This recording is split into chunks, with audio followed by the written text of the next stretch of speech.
نتحدى أهل البدع والأهواء، أهل البدع العقائدية وأهل البدع السياسية. نقول بيننا وبينكم السلف، بيننا وبينكم الكتب، كان فيقول البدع بيننا وبينكم. Bismillahirrahmanirrahim. Alhamdulillahi hamdan katsiran tayyiban mubarakan fih,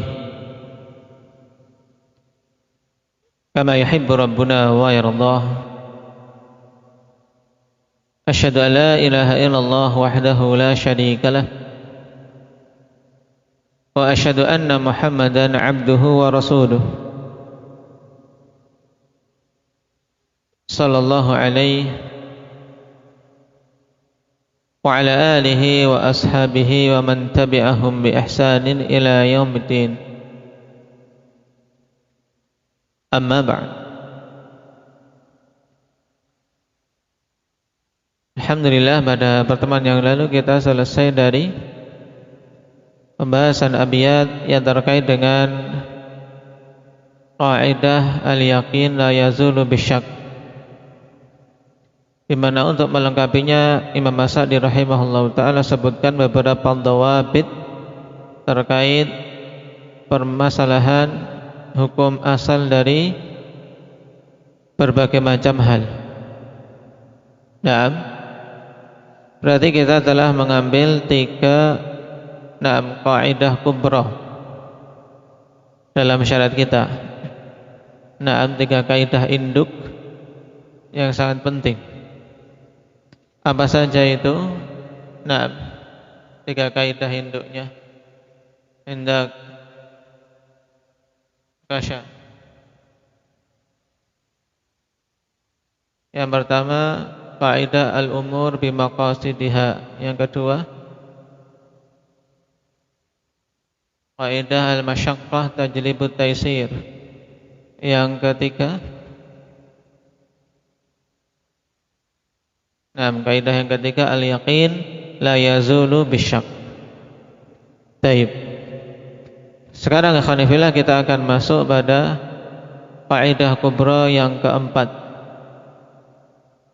Yang diistilahkan oleh para fuqaha dengan kaidah al-'adah muhakkamah. Kaidah al-'adah muhakkamah yang Imam As-Sa'di rahimahullah ta'ala ungkapkan dalam bait beliau,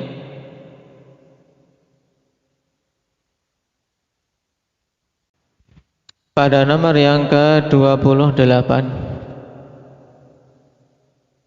Wal 'urfu ma'mulun bihi idza warad hukmun minasy syar'i syarif lam yuhad. Taib. Dalam satu bait ini akhwani fillah, Imam As-Sa'di rahimahullah ta'ala ingin ungkapkan tentang kaidah yang masyhur dan termasuk dalam kaidah induk, kaidah kubra, al-'adah muhakkamah. Kata beliau, wal 'urfu ma'mulun bihi idza warad hukmun minasy syar'i syarif lam yuhad. Kata beliau dalam syarah, hadza makna qaulul fuqaha al-'adah muhakkamah.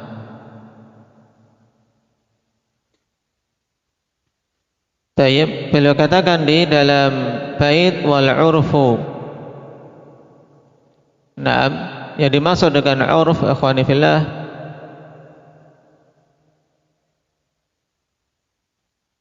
yaitu mastaqarratin nufusu alaihi bi syahadatil 'uqul wa talaqqathu at-taba'i'u bil qabul,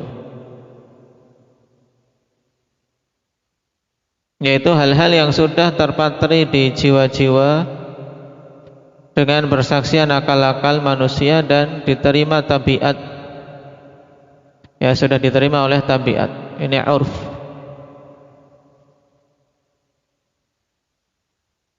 Ada yang mengungkapkan dengan ungkapan ma'tadahu katsirun ma'tadahu aktsarun nas wasaru alaihi fi jami'il buldan aw fi ba'dihha, yaitu perkara yang sudah menjadi kebiasaan mayoritas manusia dan mereka berjalan di atasnya di berbagai negeri atau sebagian negeri-negeri.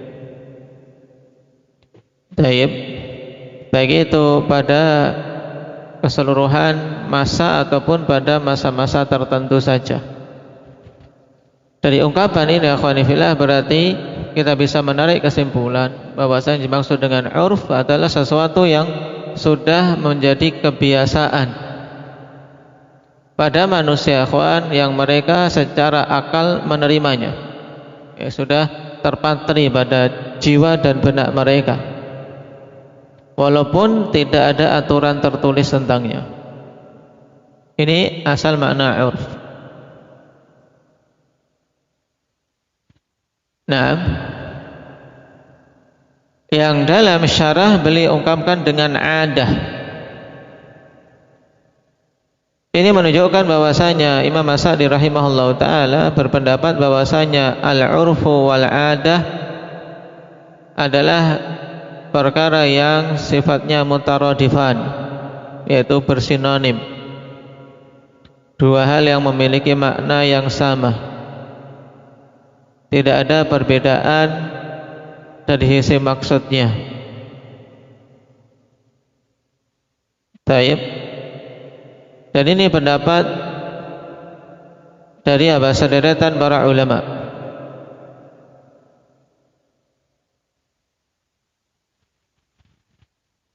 Ada yang membedakan akhwani fillah bahwasanya adah itu khusus dengan urf yang sifatnya amali, sedangkan istilah penggunaan urf itu khusus yang sifatnya berupa perkataan.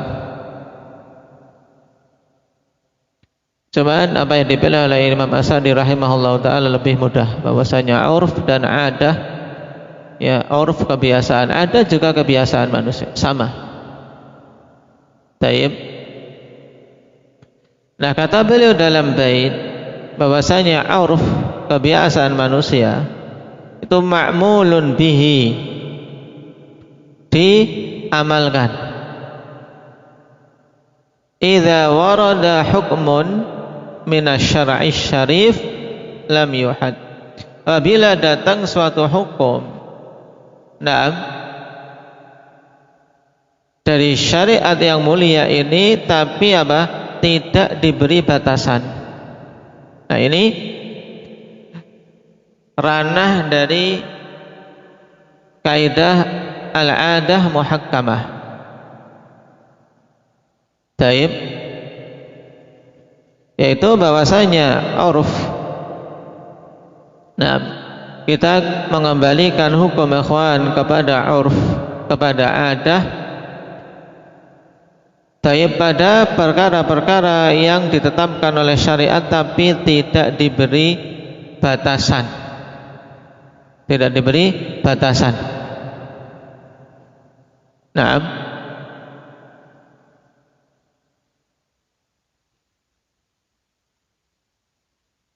dan kaidah ini akhwani fillah memiliki nilai yang penting dalam kita memahami kemuliaan syariat agama Allah Subhanahu wa taala ini. Taib. Karena apabila kita tidak memahami hal ini, padahal hal yang syariat menetapkan secara mutlak tanpa memberikan batasan, seorang akan bingung. Nah, bagaimana kita bisa menunaikan ketetapan Allah Subhanahu wa taala tersebut? Dan kaidah ini masuk dalam banyak sekali cabang-cabang permasalahan fikhiyah. Kata Imam As-Suyuti rahimahullahu taala, "I'lam anna i'tibar al-'adati wal 'urfi yarji'u ilaihi atau yurja'u ilaihi fil fiqhi fi masaila la tu'addu kathrah." Ketahuilah bahwasanya menjadikan patokan dengan adah dan uruf untuk dikembalikan kepadanya pada permasalahan fikhiyah, pada pembahasan fikih dan permasalahan-permasalahan yang tidak bisa dihitung banyaknya. Makanya kaidah ini akhwan masuk dalam kaidah kubra.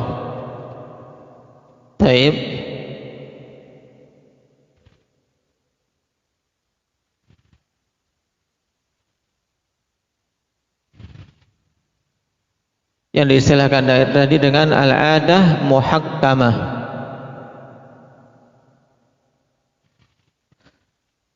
Mana muhakkamah?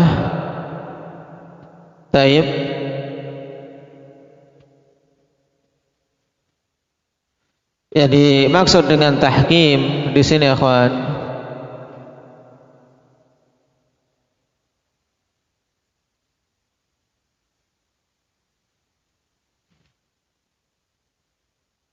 di mana adah itu dijadikan sebagai apa? Sebagai penetap hukum pada hal-hal yang tidak ada batasannya di dalam syariat. Muhakkamah dijadikan penetap hukum.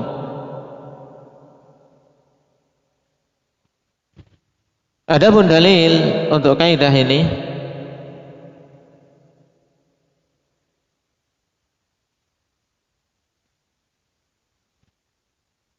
yaitu perintah-perintah Allah Subhanahu wa taala yang terkandung di dalamnya iktibar terhadap urf, dan terkandung di dalamnya perintah untuk mengembalikan kepada kebiasaan manusia, seperti dalam masalah pemberian nafkah. Pemberian nafkah itu kan suami diperintahkan untuk memberikan nafkah kepada anak dan istrinya, tapi batasannya berapa? Allah katakan wa 'alal mauludi lahu rizquhunna wa kiswatuhunna bil ma'ruf. Atas para bapak yang dilahirkan untuknya anak, kewajiban untuk memberikan nafkah kepada istrinya dan memberikan pakaian kepada istrinya bil ma'ruf. Maksud bil ma'ruf dengan cara yang baik, maksudnya dikembalikan kepada kebiasaan manusia di tempat tersebut, yang termasuk dalam kategori memberikan nafkah yang baik itu bagaimana. Demikian pula dalam pergaulan, dalam rumah tangga, wa ashiruhunna bil ma'ruf, bergaulilah dengan baik. Mempergauli yang baik itu bagaimana? Itu kembali kepada urf tempat, urf setempat.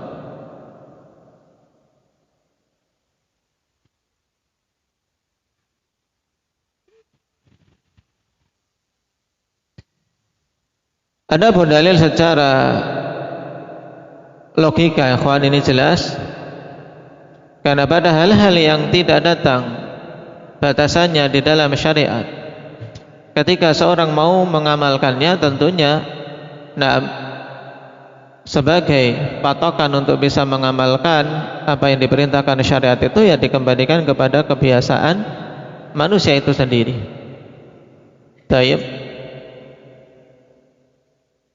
Bagaimana bisa tahu dengan cara yang ma'ruf kalau tidak dikembalikan kepada kebiasaan manusia saat itu yang ma'ruf? Bagaimana kadar pemberian nafkah yang sudah wajar, sudah dikatakan cukup, itu bagaimana?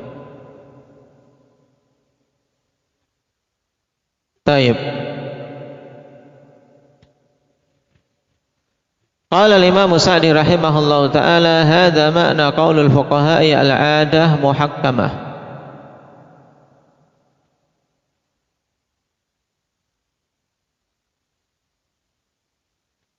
Ai ma'mulun biha,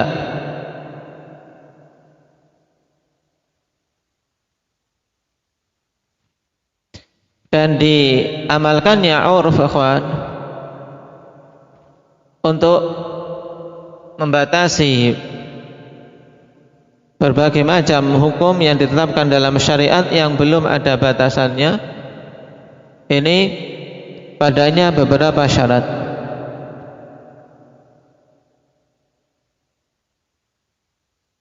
Yang pertama, an takuna al-waqi'atul muradu tadbiqul 'urfi 'alaiha khaliyatan minal bayani syar'i. Ini merupakan syarat pokok untuk 'urf diterapkan pada suatu perkara. Yaitu yang pertama, permasalahan yang diinginkan 'urf untuk diterapkan padanya itu harus kosong dari penjelasan syariat. Dengan kata yang lain, akhwani fillah, sebagaimana diungkapkan oleh Imam Nawawi rahimahullah ta'ala terkait dengan i'tibarul 'urf, kata beliau, i'timadul 'urfi fil umur allati laisa fiha tahdidun syar'i. Ya, dijadikan 'urf itu sebagai patokan pada perkara-perkara yang tidak ada padanya batasan secara syariat. Ini syarat pertama, ikhwan. Jadi permasalahan yang kita mau terapkan 'urf untuknya ini adalah permasalahan yang apa? Yang kosong dari penjelasan syariat tentang batasannya. Adapun yang datang penjelasan secara syar'i, ya kita wajib beramal dengan apa? Dengan batasan syar'i tersebut.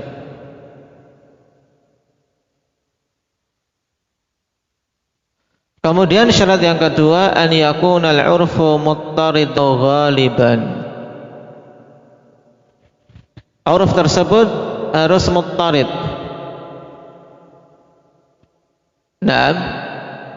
Yaitu paten. 'Urfnya, kebiasaan itu merupakan kebiasaan yang paten dan berlaku memang. Berlaku secara keseluruhan atau berlaku secara mayoritas. Makanya Imam Suyuti rahimahullahu ta'ala katakan, innama tu'tabarul 'adatu idza taradat fa in tarabat fala. Hanyalah suatu kebiasaan itu dianggap, ya, bisa dijadikan patokan apabila adah itu ittaradat, yaitu adah itu memang apa? Dipakai secara apa? Secara meluas, pakai semua. Adapun apabila ada itu sesuatu yang goncang, tidak dipakai oleh banyak manusia, tidak memiliki sesuatu yang jelas, maka tidak dipakai.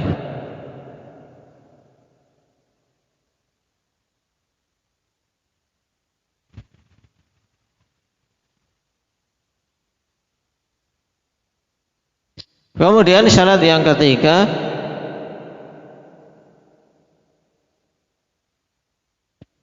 an yakuna al-'urfu qa'iman sabiqan litasarrufat. An yakuna al-'urfu qa'iman sabiqan litasarrufat. Maksudnya apa? Bahwasanya kebiasaan itu sudah ada sebelumnya, sebelum permasalahan yang mau cari hukumnya berdasarkan 'urf, yang mau dibatasi hukumnya berdasarkan 'urf.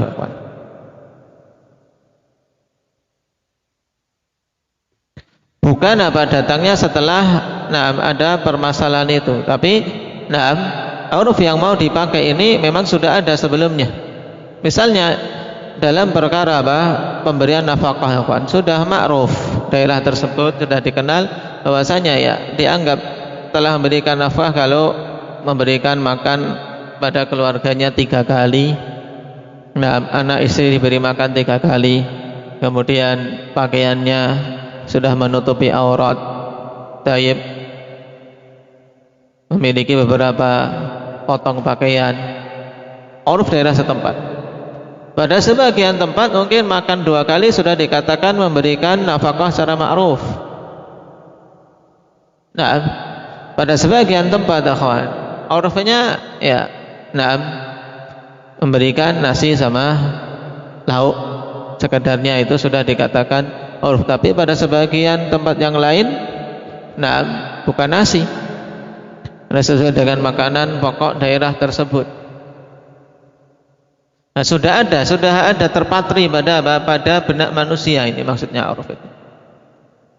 Sebelum apa? Sebelum mau digunakan untuk perkara yang kita kembalikan uruf padanya. Nah, kita kembalikan perkara itu kepada uruf tersebut.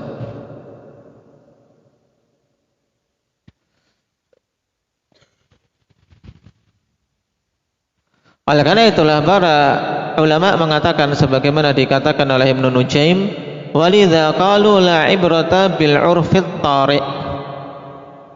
La ibrata bil urfit tari', yaitu tidak dijadikan sebagai patokan uruf yang datang belakangan, ikhwan. Al urfut tari', yaitu uruf yang datang belakangan.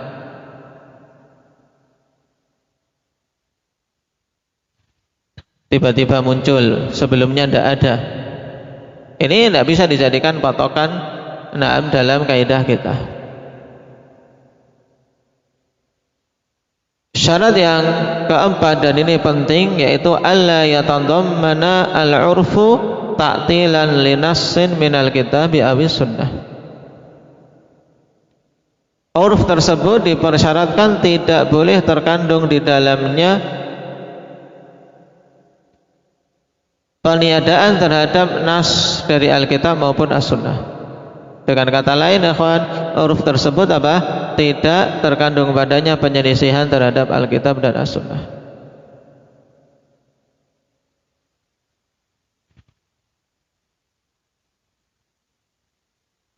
Baik.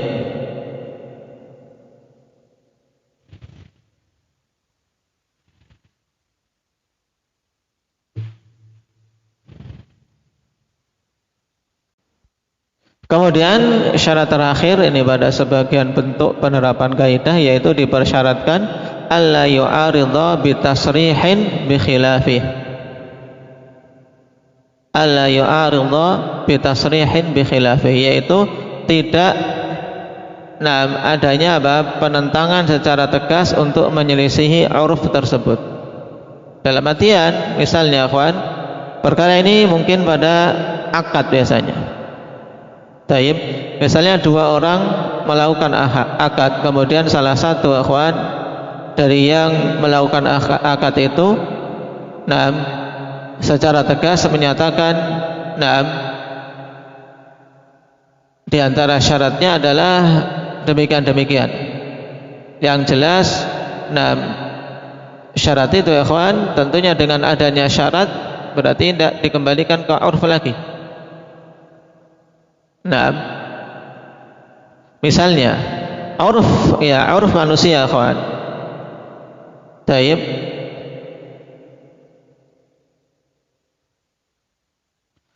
Misalnya biaya untuk apa? Pengiriman itu atas orang yang membeli misalnya. Ini kan uruf manusia, orang mau beli. Orang mau beli barang. Ongkos kirimnya itu atas yang membeli. Ini urfnya. Ya, ketika nggak ada syarat, ya ongkir biaya siapa? Biaya pembeli. Ini pada asalnya urufnya terpatri demikian. Karena harga dari penjual sekian. Kalau mereka datang ke tempat akad. Tapi ketika minta untuk diantarkan ke lokasi milik pembeli, maka ya urfnya yang membayar ongkir adalah pembeli. Nah, kecuali pada memang akad yang jelas bahwasanya akad ini secara tegas menyelisih urf itu. Nah, dia tawar, saya mau beli tapi syaratnya ongkirnya dari apa? Dari penjual. Atau saya mau beli tapi syaratnya diantar sampai rumah. Nah, ini dengan adanya syarat yang apa? Yang jelas menentang uruf, maka berarti beramal dengan apa? Dengan syarat. Di situ uruf tidak diberlakukan. Nah, ini syarat yang ke 5 penerapannya ikhwan pada beberapa bentuk saja. Taib.